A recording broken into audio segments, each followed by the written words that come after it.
Hello students, अब तक आपने मेरे वीडियोस में डिपार्टमेंटल अकाउंट्स के थ्योरेटिकल एस्पेक्ट्स के बारे में समझा।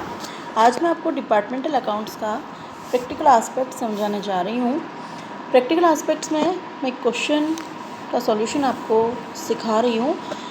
ये क्वेश्चन देखिए, आपके सामने स्क्रीन पर क्वेश्चन है, following is the P&L account of Hindustan electronics for the year ending 31 मार्च।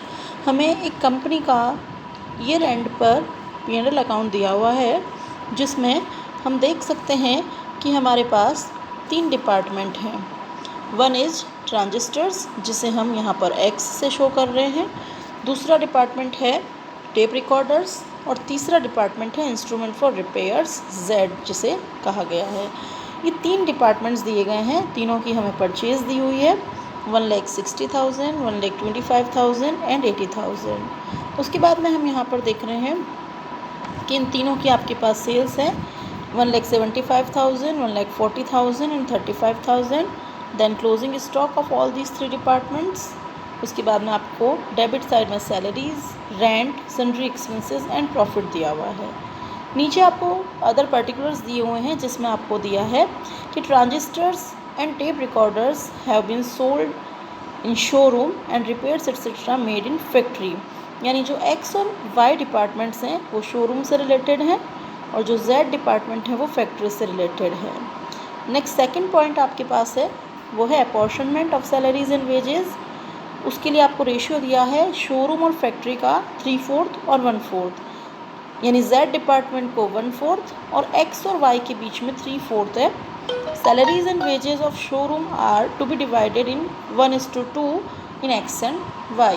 यानी जो 3/4 सैलरीज का पार्ट जो होगा वो उसका अगेन 1:2 में X और Y में आपको डिस्ट्रीब्यूशन करना है। देन थर्ड पॉइंट आपको दिया है, rent of factory is 500 per month, rent of showroom is apportion equally in X and Y। यानी फैक्ट्री यानी Z डिपार्टमेंट का जो रेंट का एक्सपेंडिचर रहेगा वो 500 पर मंथ रहेगा और जो रिमेनिंग होगा वो होगा आपका शोरूम से रिलेटेड, जिसे आपको X और Y में इक्वल डिस्ट्रीब्यूट करना है। नेक्स्ट आपको दिया है कि सन्ड्री एक्सपेंसेस जो हैं वो सेल्स रेशियो में डिपार्टमेंट्स को डिस्ट्रीब्यूट करने हैं और आपको departmental trading and P&L account बनाना है। तो आपको क्वेश्चन क्या कहना चाह रहा है कि आपको समझ में आ गया होगा। अब उसके बाद में मैं आपको नेक्स्ट इसका सॉल्यूशन कैसे करेंगे वो मैं आपको बताती हूँ। तो सॉल्यूशन करने के लिए आप देखिए, यहाँ पर मैंने departmental trading and P&L account बनाया है, जिसमें मैंने आपको जो बताया था कि कॉलमनर मेथड के द्वारा हम departmental trading and P&L account बनाते हैं। तो departmental trading and P&L account बनाने के लिए हमारे पास जो परफॉर्मा वही ट्रेडिंग एंड P&L का है, इसमें हमने 3 कॉलम बनाए हैं। One is for X, other is for Y and third is for Z। सबसे पहले हमारे पास जो हमें क्वेश्चन में दी हुई है वो सभी परचेज़ के अमाउंट हमने इसमें शो किए हैं। परचेज़ के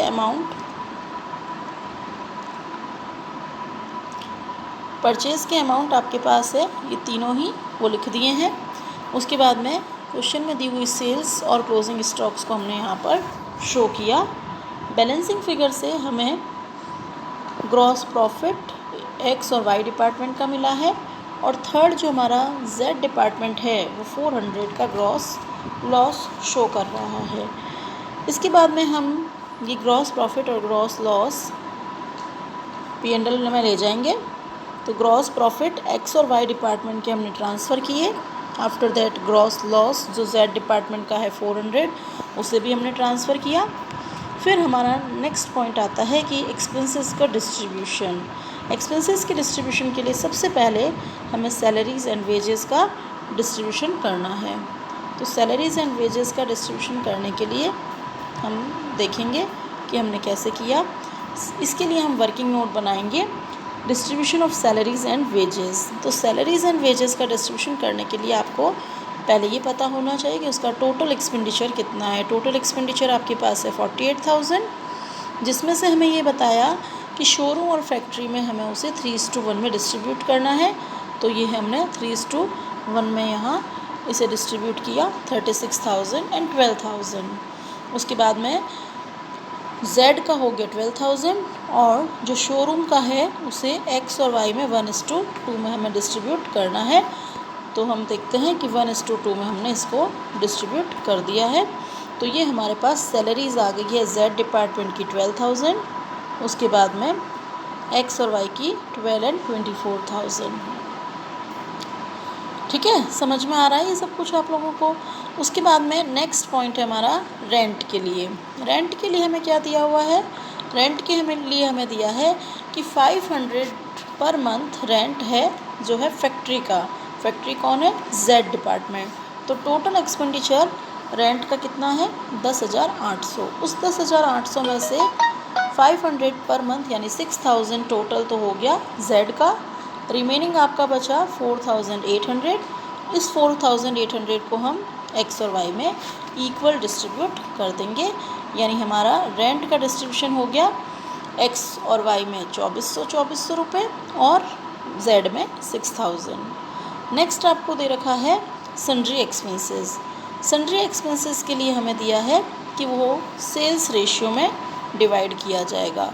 तो आप यहाँ पर देखेंगे कि सन्ड्री एक्सपेंसेस को हमने सेल्स रेशियो, तो सेल्स रेशियो कैलकुलेट करने के लिए आपके पास ये फिगर हैं 1,75,000, 1,40,000 एंड 35,000।